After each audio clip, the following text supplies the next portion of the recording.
What's up, investors? It's the Russian dude. Let's get straight to the point, talk about some ridiculous Russian propaganda. Ha!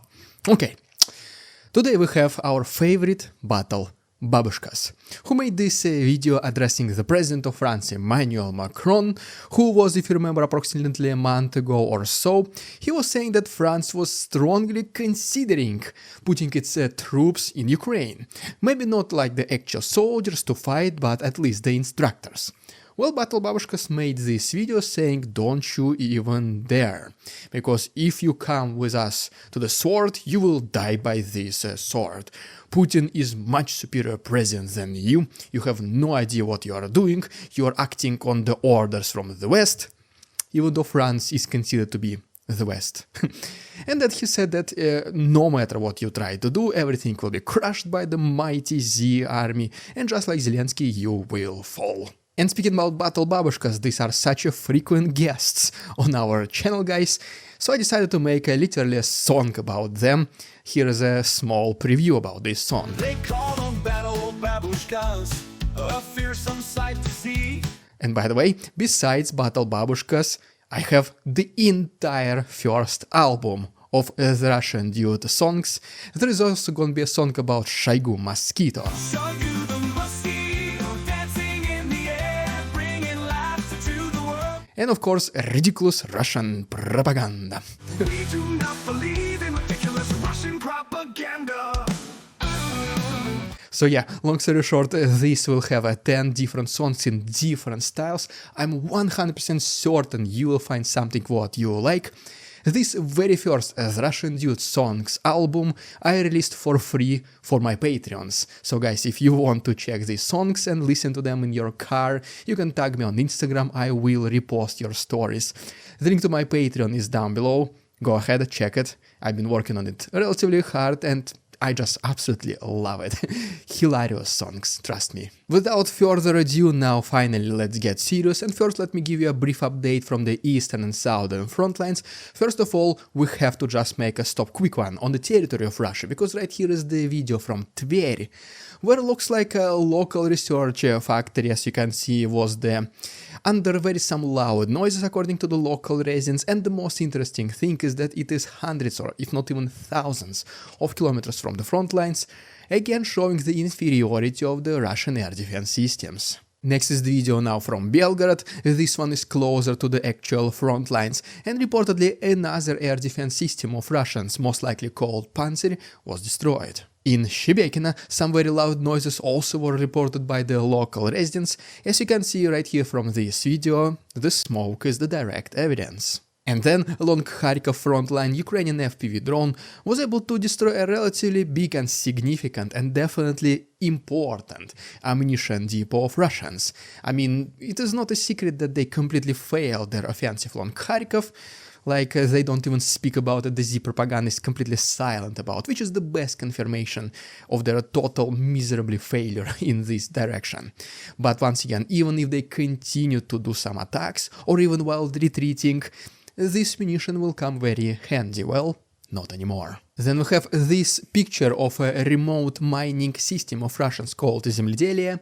Well, apparently it was destroyed as well, and this is a multi-million-dollar machine. In Debaltsevo, Donetsk region, another loud noises were reported by the local residents. As we get closer to the southern front lines, right here is the video presented to us by the diversion group of Ukrainians called Atesh, and they were able to significantly damage the railway tracks, which by the way lead all the way from Crimea to Kherson, which also confirms the fact that attacking railways is much easier than attacking the Crimean bridge, because I mean the railway system between Crimea and Kherson, without a doubt, this is a very important logistical artery for Russians. So as you can see, it can be targeted by Ukrainians. Well, unfortunately, even though it is easier targeted than the Crimean bridge, it is also much easier to repair it, rather than the entire bridge. And also, if you remember speaking about Crimea in my previous episode, I was talking about Ukrainians finding and targeting a local drone station of Russians. This is basically the place where they were launching their Shahids against mostly southern parts of Ukraine, and this one was in Cape Chowda. Well, right now we have satellite images which show that yes, the destructions are relatively extensive. And just overall, according to the Western intelligence, Russians try to switch their military strategies as we speak. Once again, the Kharkov failure completely proved the inefficiency of current soldiers fighting in Ukraine. Most of them are just relatively new conscripts. The professional army was long ago destroyed. And long story short, right now what they are using is these bikes and also golf carts, where they can transport 2 to 5, maybe 2 to 10 people at the same time. And the main hope here is that Ukrainians will not waste their ammunition on such quote-unquote small targets. Well, yes, this is what was happening in the very beginning. Ukrainians were not targeting bikes if it was just like 1-2 people riding. Not anymore as well. And to sum up this chapter, the countries of Poland, Lithuania, Latvia and Estonia are planning to build a 700 kilometers wall on their territories and Russia. So long story short, this project is estimated to be at approximately 2.5 billion euros. But since this wall will help the rest of NATO countries, in case there is some kind of provocations from Russians, not just these 4 countries will pledge into the total budget in order to build this wall, but reportedly NATO will cash in as well. And speaking about other countries, this time unfortunately from the Russian side, you guys remember this relatively recent visit of Vladimir Putin to North Korea, where he met with Kim Jong-un. They were driving in the car, having some talks, shaking hands, and in the end they were like waving like this to each other. I mean, 2 best buddies, right? And now we have one of the very first consequences of this meeting. Recently, North Korea stated that they will send the entire 3 or even 4 brigades of so-called builders and maintenance people, basically military troops, which will be helping reconstruct Donetsk and Luhansk regions.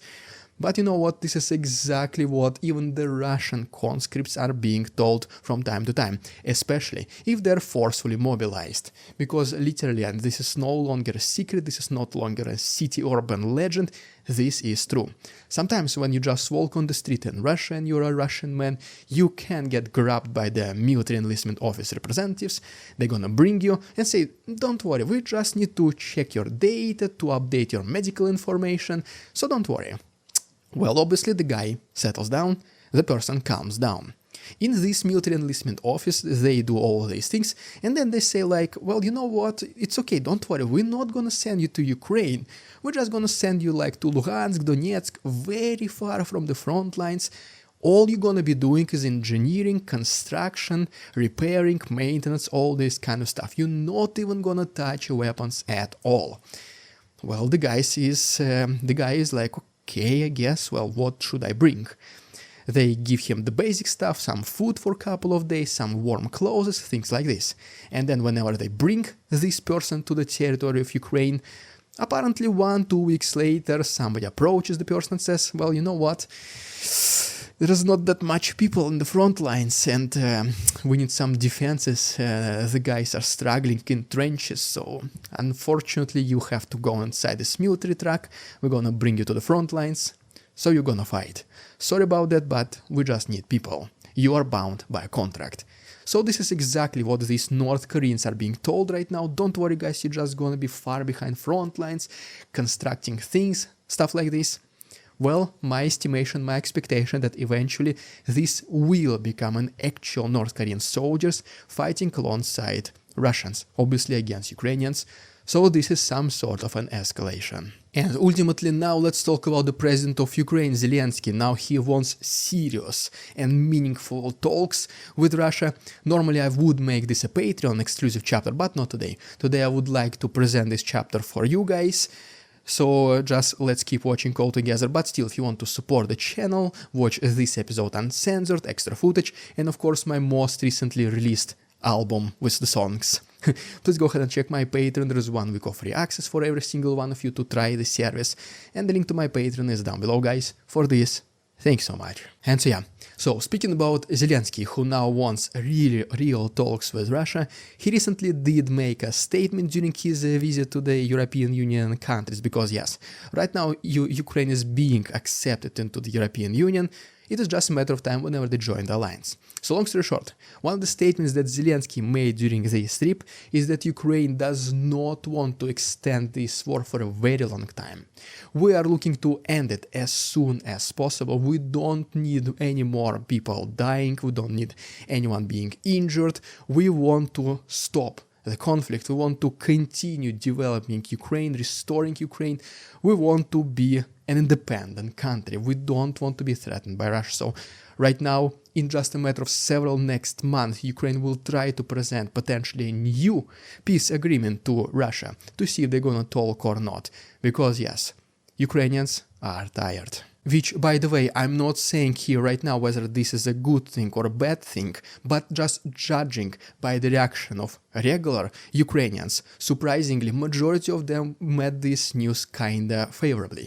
They were surprised in a good way that Zelensky is willing to talk right now, because yes, as soon as I go to the comment section, people indeed are tired from this war. Regular people, especially men, who do not want to just be walking on the street and always constantly looking behind their shoulder, always being afraid to be mobilized and sent to this war. Obviously, they're much more patriotic than Russians. They are defending their own motherland. So this will never change the fact that Ukrainians are defending themselves. But it is human nature. Wars, whenever they last for a very long time, they bring a severe exhaustion. And unfortunately, this is exactly what Putin wants. He wants to deplete the resources. He wants the West to be tired of supporting Ukraine. And he is more than welcoming statements like this. So personally, I would say that I need a little bit more information whether to determine if it's a good thing or a bad thing. But guys, we can never forget that you can never trust Putin. Maybe in the unlikely case scenario there will be a peace agreement even this year. Most likely Putin will take this as an opportunity to just resupply the army, to train new people, to settle down, and then eventually again some kind of provocations will start happening in Donetsk and Luhansk, and Russia will once again have to defend its people on the territory of Ukraine. So at the moment of recording this video, as for now, I think this is more a bad thing than a good thing. I think that Ukrainians must push Russians out of their land. The support from the West must increase, because this is the only way to stop Putin once and for all. Very controversial statement as for now. For this reason, I'm curious to hear what you guys think. Please let us know down below in the comments whether you think this statement by Zelensky is a good thing or a bad thing. Well, there you have it, guys. Thank you so much for watching. Please like this video, subscribe to my channel if this was interesting, informative, or hopefully both. Don't forget about my new songs, my Patreon, my PayPal donations, Instagram, of course, merch, hoodies, cases, pants, t-shirts. Every other link is down below. Thanks so much for watching. See you tomorrow.